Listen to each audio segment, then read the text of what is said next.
All right, West Virginia fans, transfer portal day 2. If you're like me, chances are you've been checking your phone, refreshing every few seconds or every few minutes to see what is the latest with the West Virginia Mountaineers.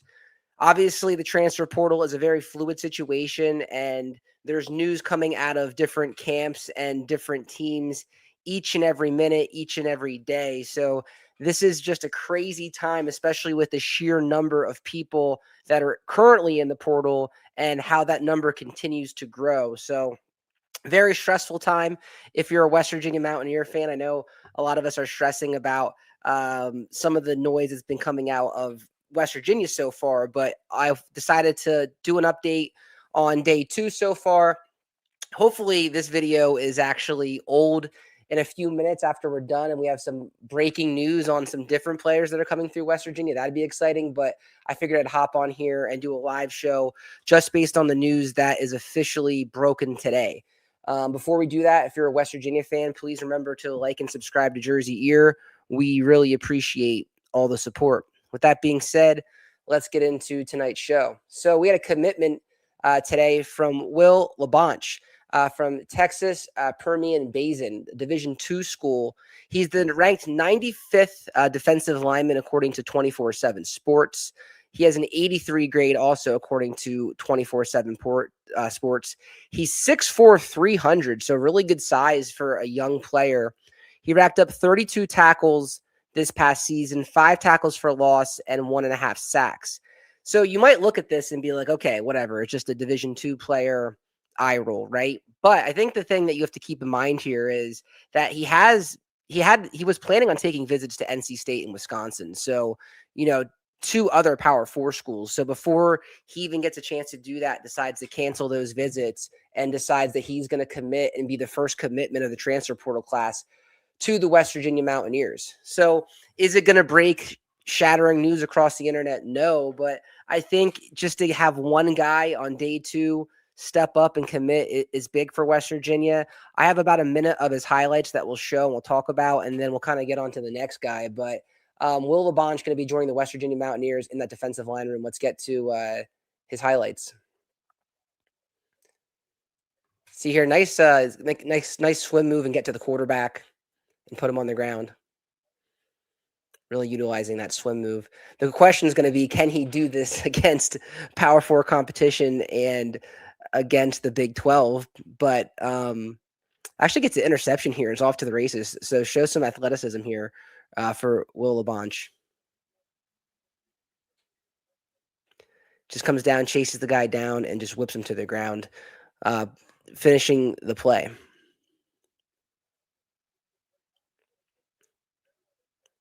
He's going to make a swim move here, flush the quarterback out, and get a quarterback hurry there.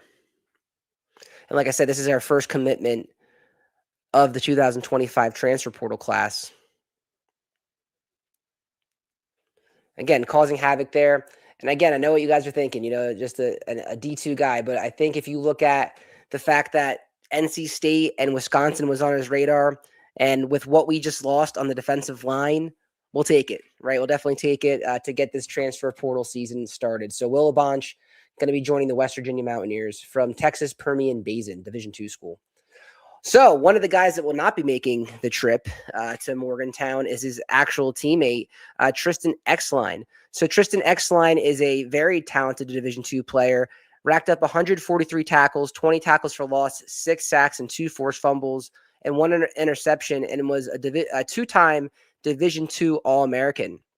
So you could see the original visit schedule that was placed for him was Iowa State, Baylor, Oklahoma State, and West Virginia. So the Big 12 schools, right up his alley. Goes on a visit today to Iowa State and must have liked what he saw there and decides to commit. And I don't believe he's taking the other visits at that point. So once you commit, I'm pretty sure that's going to be it. So we're not going to spend much time on him. I actually really liked his highlight tape, but he's committing to Iowa State. So don't have to worry about him coming to Morgantown. He's going to be off of West Virginia's radar. So the news that really broke today for West Virginia, that was probably the most exciting news that we've gotten since this portal window has started, is a pair of players that are brothers from Oklahoma, and that is the Hawkins brothers. So let's start with the quarterback, Michael Hawkins Jr. He's 6'1", 206. He's ranked the 44th best quarterback in the transfer portal class, according to On3, and he has 3 years of eligibility left. So I always said I would like a guy with 1 year eligibility left, then pass it to Scotty Fox, but this guy's going to have 3 years of eligibility left. He's actually an 80 overall in NCAA football. So one of the first things I did today was gave it a go with him online and played with Oklahoma and put him in.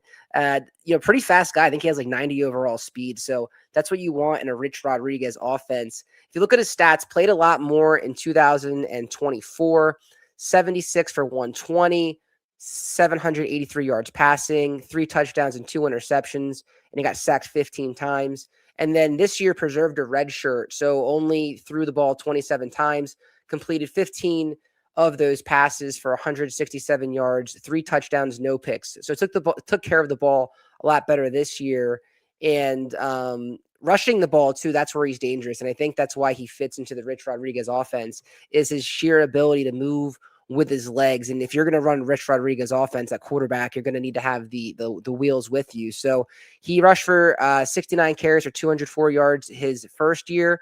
And then last year, just 15 carries, 58 yards. But like I said, he redshirted. So you like the fact that he has Oklahoma pedigree. Actually want to show this guy's tape when he was at Oklahoma, because there's some exciting stuff here for this guy. So you see here, he's going to run that little read option play and get upfield. Steps into the pocket, hits the guy in an out route. Nice pocket presence, splits the defenders. And this guy's going to try to get into the end zone.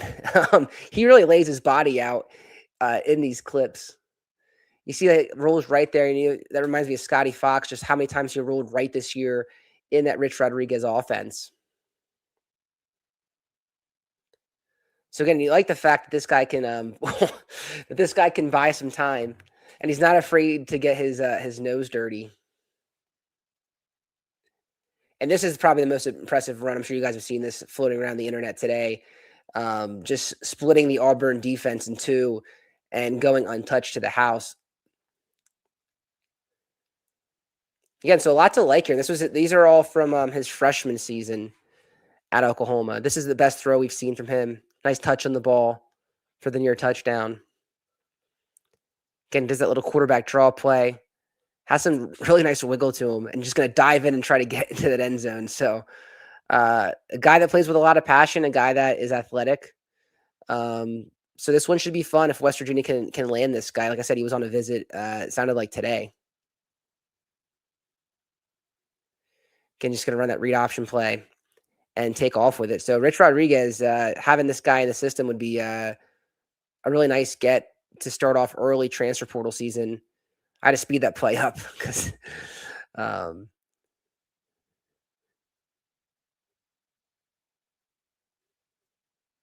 again, you guys are seeing a lot of quarterback draw and things like that.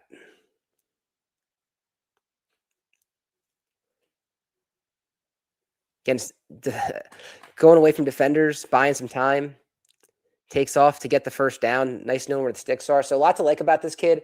I think the question is that a lot of people are going to have is if we get him, what's the deal with him and Scotty Fox? And I think personally, I think it would be a quarterback battle. I don't think that he's done enough to just be like, okay, like this is the solidified starter. So I think you would have a camp battle going into next season just based on what Fox has done in his career and what this guy has done in his career. But it's a start to revitalize that quarterback room and put some competition in there and to get more athletic in that quarterback room, as you can see. So this is Michael Hawkins Jr.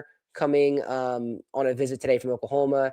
Mr. John 33751 says, hi, everyone. Hi, John. How are you? Thanks for commenting again. I really appreciate it. It's 2 nights in a row you've been in here, so I definitely appreciate it. So, and then the next guy I want to talk about is actually his brother, Maliek Hawkins. So this is what gets interesting about this one is this guy was recruited by Zach Alley out of high school. So if you type in Zach Alley and this guy's name, you'll see that there's a relationship there when Alley was the associate defensive coordinator at Oklahoma. So he's a freshman. He's 6'1", 175 pounds from Allen, Texas. He's a 3-star in this current portal class, and he's ranked the number 62nd cornerback in the nation as of right now before other people enter.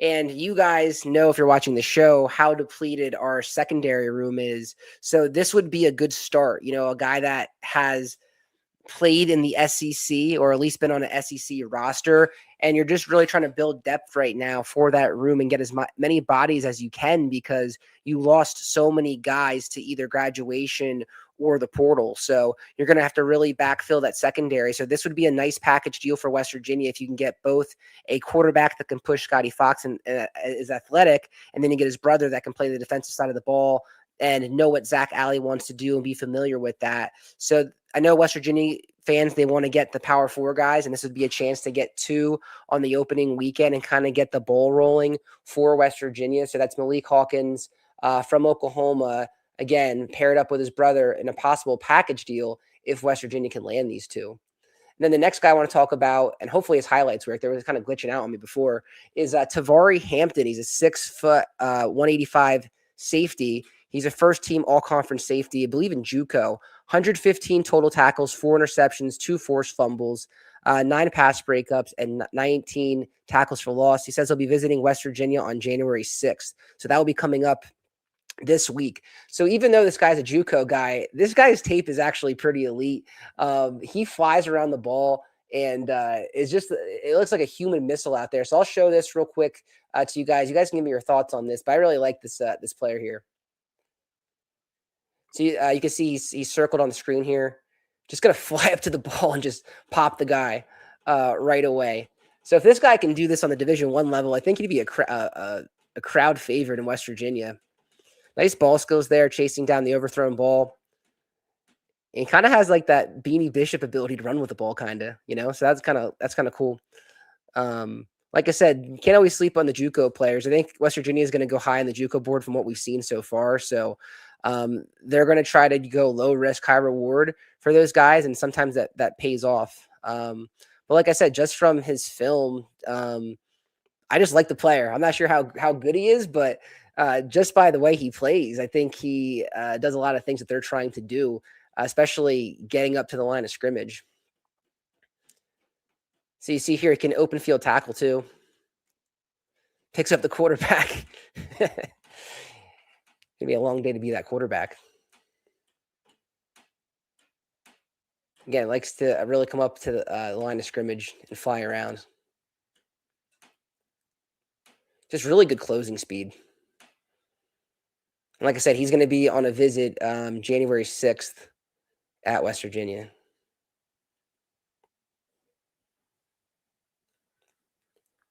Some more of his stuff is right here. So again, lots to like from this guy.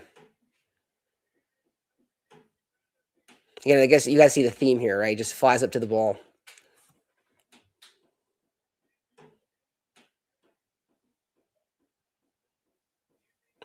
Yeah, just pass break up there for a nice play.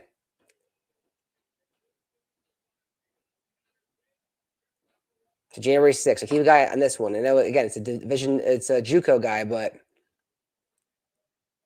if he can play like this and at the next level and replicate that, we'll take him. So again, that was Tavari Hampton. He has an official visit to West Virginia on January 6th.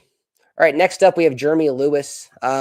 He said he had an offer from West Virginia. He said, blessed to receive my 22nd Division I offer from West Virginia. He's another JUCO guy, ranked 6th JUCO edge according to 24/7 Sports. You see the 3-star there, 6'3", 255. So could possibly be like that Marshawn Oxley type of dude off of the edge for West Virginia. So keep an eye on that as well. And then let's talk about Neal Brown and JeRseyEER White and Chad Scott possibly reuniting. I know that is some news that has recently broken, or that's potential news that has possibly broken. I haven't seen like any of the big people break it yet. I've seen some rumblings online about it, so we'll talk about this. But just according to JeRseyEER White's Instagram story, it seemed like he was on a visit today in Denton, Texas, where North Texas is located. Makes total sense. I mean, Neal Brown kind of discovered JeRseyEER White, and we saw JeRseyEER White in real time become a player. Going back to that spring game, you guys all remember that run during the spring game, and it really caught us by attention. question here says, your boy Coop, that quarterback committed, didn't he? So Coop, going back to Michael Hawkins Jr., I think it landed as a prediction. Someone predicted that Hawkins Jr. is going to commit with his brother, but that's not official yet. So I'm not going to say anything's official until it is official. So not as of yet. So I think he was on campus. I think things are looking good there, but as I've seen, I don't think he had committed yet. Back to Jahiem White.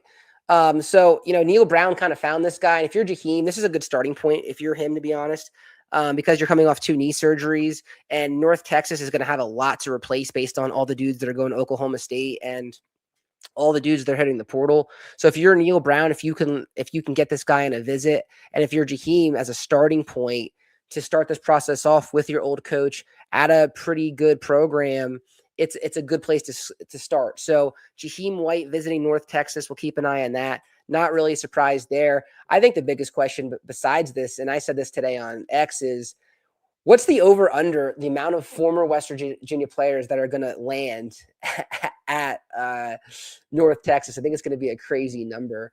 He said, I wish we can get Byron Brown, USF quarterback. Yeah, unfortunately, when his coach, I should say, lands at a school, you can assume that he's going there. So it sounds like he's going to be going to Auburn.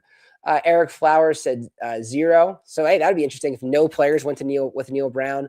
I don't know. I think there's going to be at least 3 or 4 that go to Denton, Texas and go with Neal Brown, but we'll have to see. So it'll be interesting to see what happens with Jahiem White.